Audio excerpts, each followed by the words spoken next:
अज़बिल्लाहिमिनश्शैतानिर्रजीम बिस्मिल्लाहिर्रहमानिर्रहीम। नाज़रीन, एक नए वीडियो के साथ हाजिर खिदमत हूँ और उम्मीद करता हूँ मेरी इस वीडियो को भी आप पसंद करेंगे और साथ शेयर करेंगे और कमेंट बॉक्स में जाके इस पर तबसरा करेंगे। वीडियो अच्छी लगी तो सराहिएगा, ना लगी तो कहाँ से मुझसे गलती हुई या कोताही ज़रूर तनकीद कीजिएगा। मुझे तनकीद भी पसंद है और सराहना।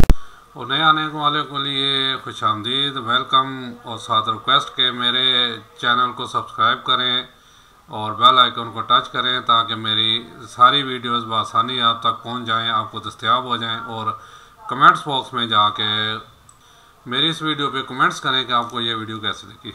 नाज़रीन, शब मराज नज़दीक आ रही है, जो कि हमारे अहले सुन्नत वल जमात का अक़ीदा है कि इस महीने में ये महीने के एतबार से हुई। हालांकि हदीस में ऐसा कुछ नहीं मिलता कि महीना कौन सा लेकिन हुई ज़रूर, ज़ाहिर है। तो इस पे थोड़ा सा मैंने सर्च किया और कोशिश की कि जितना सच हदीस की रोशनी में और कुरान पाक की रोशनी में आप तक पहुंचा सकूं वो पहुंचाऊं। अल्लाह ताला मेरा कहना और आपका सुनना कबूल करे। इसमें कोई शक की गुंजाइश ही नहीं है कि मिराज मुस्तफ़ा सल्लल्लाहु अलैहि वसल्लम हमारे महबूब सैयद अव्वलीन व आखरीन शफ़ीउल मुज़ल्लमीन रहमतुल आलमीन सैयदना मौलाना इमाम आज़म मोहम्मद सल्लल्लाहु अलैहि वसल्लम के इन तीन मौजज़ात में से एक बड़ा मौजज़ा है जिनका ज़िक्र कुरान मजीद के अंदर आया है। हमारे महबूब सल्लल्लाहु अलैहि वसल्लम के तीन मौजज़ात ऐसे हैं जिनका ज़िक्र कुरान मजीद में आया है। बाकी बुखारी और मुस्लिम में तो दर्जनों मौजज़ात का ज़िक्र है, लेकिन वो तीन मौज़े जिनको कुरान ने भी बयान किया है वो सबसे ज़्यादा अहमियत के हामिल है, क्योंकि इनका ज़िक्र कुरान मजीद में आया है। इनमें से नंबर 1 मौज़ा, जिसे आप अरबी में आयतन कहते हैं, उर्दू में आप मौज़ा, अक़ल को आजिज़ कर देने वाली चीज़, अल्लाह की निशानी, वो है अल कुरान, जिसका ज़िक्र सूरह अल अनकबूत में आया आयत 51 में कि ये नबी अलैहिस्सलाम का वाहिद मौजज़ा है जिसकी बुनियाद पर दावा नबूवत है। जी, ये पहला मौजज़ा जी कुरान पाक जो मराज नबी के मौके पर 2 आयतें हुई, तो बाकी तो आस्ता आस्ता वही के थ्रू पहले भी आता रहा और बाद में भी। और बुखारी और मुस्लिम में भी कई अहादीस इसको सपोर्ट करते नज़र आती हैं। एक वो मशहूर हदीस है, बुखारी शरीफ में 4981 नंबर आई है और मुस्लिम हदीस नंबर 385 कि अल्लाह ताला ने हर नबी को कोई ना कोई मौजज़ा दिया था और मुझे अल्लाह ताला ने वही यानी कुरान का मौजज़ा दिया है। मैं अल्लाह से उम्मीद करता हूँ सबसे ज़्यादा मुतमईन क़यामत वाले दिन मेरे होंगे कि मेरा मौजज़ा सबसे ज़्यादा यूनिक है, यानी कुरान पाक यानी किताब का मौजज़ा। और दूसरा मौजज़ा जो आप सल्लल्लाहु अलैहि वसल्लम का जो कुरान मजीद में ज़िक्र हुआ वो शक्ल कमर का वाक़या है, जो सूरह अल कमर आयत 1 शुरू में ही आता है। करीब आ गई क़यामत और शक हो गया चाँद, यानी जब नबी करीम सल्लल्लाहु अलैहि वसल्लम ने चाँद को दो टुकड़े किया। इस कॉन्टेक्स्ट में बुखारी मुस्लिम में कई अहादीस में सही बुखारी 3636 और सही मुस्लिम 7072 के नबी सल्लल्लाहु अलैहि वसल्लम के मुबारक ज़माना में चाँद 2 टुकड़े हुआ था और फिर दोबारा से जुड़ गया। तो ये वो दूसरा मौज़ा है जिसका ज़िक्र कुरान के अंदर है। और तीसरा मौज़ा है मिराज नबी सल्लल्लाहु अलैहि वसल्लम का मौज़ा। इस की कोई तारीख़ हमें अहदीस की किताबों में नहीं मिलती। मैंने पहले कहा था अहदीस में इसमें कोई तारीख़ कुछ नहीं है, बहरहाल हुआ है। चलिए अहले सुन्नत वल जमात इस महीने में कहते हैं, महीने के दिन तो ठीक है, मान लेते हैं हम भी। ना कोई महीने का पता है, बस अंदाज़े ही हैं। बहरहाल हमें इससे कोई गर्ज नहीं है। अगर कोई समझता है कि मेराज का महीना है और 27वीं रात है और इस एतबार से इस महीने के अंदर इस वाक़या को याद किया जाता है, तो इसमें कोई ऐसा मसला नहीं है, बशर्ते ये कि इसमें कुरान और सुन्नत से जो चीज़ें साबित हुई हैं वो बयान की जाए, किस्से कहानियाँ बयान ना की जाएँ। वो जो अक्सर किस्से कहानियाँ बयान की जाती हैं, तो ये 3 मौजज़ात हैं जिनका ज़िक्र अल्लाह ताला ने कुरान में फरमाया है। इसमें सबसे पहले कुरान मजीद, दूसरे नंबर पर शक्ल कमर यानी चाँद के दो टुकड़े होना या करना, और तीसरे नंबर मौजज़ा आप सल्लल्लाहु अलैहि वसल्लम की मेराज। और ये भी याद रखें, हम जो मेराज अमूमन बोलते हैं ये भी गलत उलाम है। असल में इस मौजे का नाम अल असरा वल महराज, यानी ये 29 पारे में शुरू में आ जाती है। तो सॉरी 29 में, चले वो मैं देखता हूँ, लेकिन ये पूरी सूरत है 15वें पारे में, सॉरी 15वें पारे में ये पूरी सूरत है। नबी सल्लल्लाहु अलैहि वसल्लम का रात का ज़मीनी सफ़र अल असरा और अल महराज और फिर आसमानी सफ़र, और ये दोनों सफ़र कुरान मजीद के अंदर मौजूद हैं। बनी इसराइल आयत 1 और सूरह नजम आयत 5-18। जो ज़मीनी सफ़र है अल असरा वो पारा नंबर 15, मैंने कहा था ना 15, मैं थोड़ा सा पहले गलत हो गया, माज़ा चाहता हूँ, लेकिन 15वें पारे के शुरू में है। हमारा आगाज़ ही इसी से होता है। सूरह बनी इसराइल जो सूरह नंबर 17 है, इसे आगाज़ में ही आता है। पाक है वो ज़ात जो अपने बंदे को लेगी रातों रात मस्जिद हराम से मस्जिद अक्सा, एक दूर की मस्जिद तक, जिसके इर्द गिर्द बरकतें रखी हैं, ताकि हम अपने इस बंदा ख़ास को अपनी कुदरत की निशानियाँ दिखाएं। बंदा ख़ास है यानी नबी सल्लल्लाहु अलैहि वसल्लम को।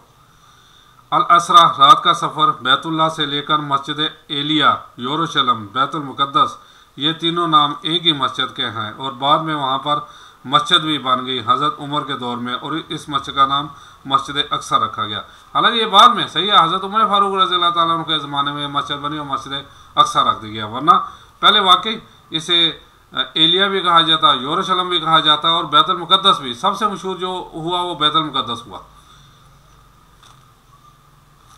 कुरान जब नाज़िल हुआ था वहाँ अक्सा लुगत के मानों में आया था दूर की मस्जिद, यानी ज़ाहिर हरम से मकसद काफ़ी फासले पे है।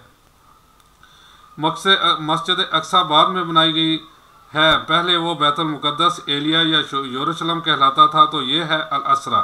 और फिर वहाँ से आप सल्लल्लाहु अलैहि वसल्लम को एक बुराक पर सवार किया गया और आसमानों का सफ़र करवाया गया 7वें आसमान तक, और फिर सिदरतुल मुंतहा, इसका नाम ही है सिदरतुल मुंतहा, जिस पर मखलूक की इंतहा हो जाती है, वहाँ तक इसे हम कहते हैं अल महराज, यानी ऊंचाई का सफ़र।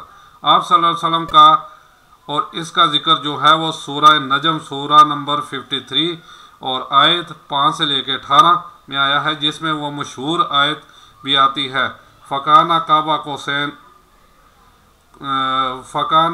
कौसैन आओ आराना।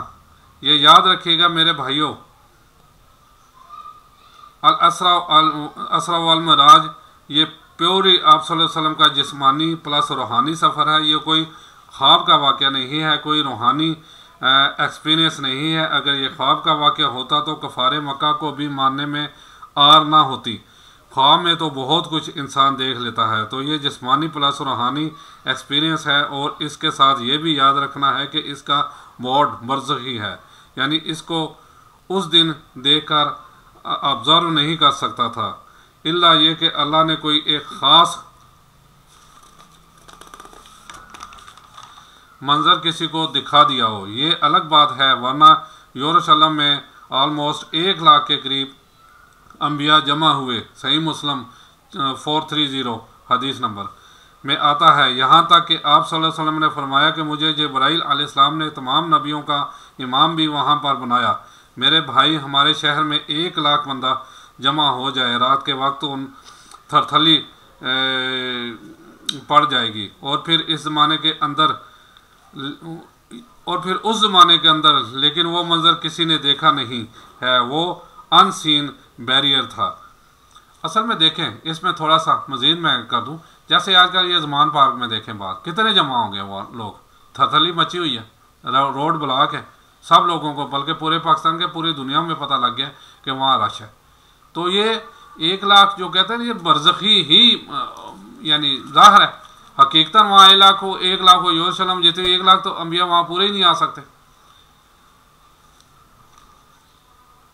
और बेसिकली ये इसलिए करवाया गया, जो सूरह आले इमरान आयत 81 में आया है कि अल्लाह ताला ने अंबिया की अरवाह से अहद लिया था कि अगर मैं तुम्हें हिकमत दूँ, नबूवत दूँ, और फिर मेरा कोई पैगम्बर तुम में आ जाए तो तुमने इस पैगम्बर की तस्दीक करनी है, जिस तरह के यहीया अलैहिस्सलाम ने हज़रत ईसा अलैहिस्सलाम की। और नबी सल्लल्लाहु अलैहि वसल्लम की तस्दीक तो सब अम्बिया ने करनी थी। इसलिए अल्लाह ताला ने फ़िज़िकली सब अम्बिया कराम को जो है वो बरज़खी तौर पर वहाँ पे जमा करके और आप सल्लल्लाहु अलैहि वसल्लम के पीछे नमाज पढ़वा के आप सल्लल्लाहु अलैहि वसल्लम की इमामत का ऐलान करवाया कि आप सल्लल्लाहु अलैहि वसल्लम इमामुल अम्बिया हैं, ताकि सूरह आले इमरान का वो वाला वादा पूरा हो। और बड़ा स्ट्रिक्ट वादा है इसमें, यहाँ तक अल्फाज हैं कि मुझसे ये अहद करो कि जब मेरे पैगंबर आएंगे तो तुम उन पर ईमान भी लाओगे, तुम उनकी मदद भी करोगे, मेरे साथ ये भारी जिम्मा उठाओ, मैं भी तुम्हारे साथ गवाहों में शामिल होता हूँ। अब भी किसी ने इस अहद को तोड़ा तो वो फासकों में शुमार होगा। ये इतने सख्त अल्फाज अम्बिया कराम के बारे में। अच्छा, ये थोड़ा सा मैं इस पर कर देखें, ये हमारे यहाँ बुज़ुर्गों को इतना बढ़ाए चढ़ा के बहुत यानी बड़ा कहाँ से कहाँ ले जाते हैं। तो जहाँ पे अम्बिया को खींचने की बात आई, वो अम्बिया को भी अल्लाह ताला ने छोड़, कितने सख्त अल्फाज कह दिए कि अपने इस अहद से मुनकर हो जाओगे तो आप फासकों में से हो जाओगे। ये अम्बिया कराम को कहा जाता है। तो फिर बाबे की शान है भाई, गल तो सही यानी कहा जाता है। जब अम्बिया इन्ना यानी कि वो सख्त जिथे अल्फाज कहे गए और कई जगह ते नबी सल्लल्लाहु अलैहि वसल्लम यानी जो स्ट्रिक्ट उन्होंने कहा गया तो उन्होंने भी कहा कि ना गया तो यानी मैं हम कहना जी फिर अहले सुन्नत वल जमात जड़े ना नाराज़ हो जाएंगे मेरे तो। सर जी अल्लाह ताला ने जो क्योंकि वाहद है, आहद है, यकता है, ठीक है, बाकी सारे उहदे थले ने। अल्लाह ताला ने इरशाद फरमाया, तो ये बरज़खी इसका मोड़ था। सही बुखारी हदीस नंबर 3887 3887 और सही मुस्लिम हदीस नंबर 411 से 447 डिटेल तफसील है, यानी इसमें डिटेल तफसील है जो पूरा वाक़या मराज की, जिसमें अल असरा ज़मीनी सफ़र भी है, आसमानी सफ़र भी है। हर आसमान में किस किस पैगम्बर से मुलाकात की, 5 नमाजें दी गई, ये सारी की सारी 50 से 5 हुई। हज़रत मूसा अलैहिस्सलाम के साथ मुलाकातें हुई। और सही मुस्लिम में 411 से 447 37 अहदीस हैं। मुसलसल शुरू में पहली हदीस के अंदर सिर्फ वाक़या मेराज पर हैं। यानी देख लें ये चीज़ें हैं जो आप अहदीस, बात वही है ना, हमारे बाबे हमें ना कुरान पाक पढ़ने देते हैं, मौलवी सॉरी यहाँ के मौलवी आजकल ये भी बाबे ही हमारे लिए भी ना अहदीस पढ़ने देते हैं कि हम सही रास्ते पे आ जाएं। ये तो कहते हैं ना ना ना ना कुरान पाक ना पढ़ना, अहदीस ना पढ़ना, गुमराहों से हो जाओगे।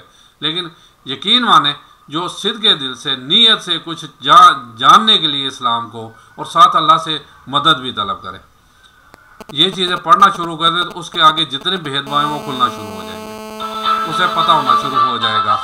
ये चीज़ है जो अपना